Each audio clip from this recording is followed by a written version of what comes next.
विकी देशमुख आणि त्याच्या टोळीवर मान्य पोलीस आयुक्त नवी मुंबई मिलिंद भारांबे सर यांच्या मार्गदर्शनाखाली आतापर्यंत 7 मोकाच्या केसेस 7 केसेसमध्ये मोका लावण्यात आलेला आहे।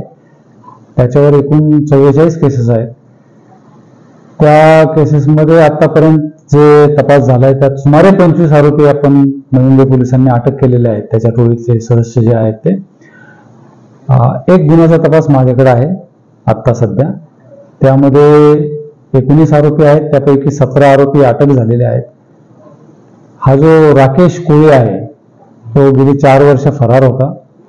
त्याला पकडण्यामध्ये आमच्या क्राईम ब्रांचच्या टीमला API गंगाधर देवडे आणि PSI प्रताप देसाई यांच्या टीमला यश आलेलं आहे आणि आम्ही त्याला अटक करून मान्य न्यायालयात हजर करून त्याची पोलीस कोठडी रिमांड घेतलेली आहे।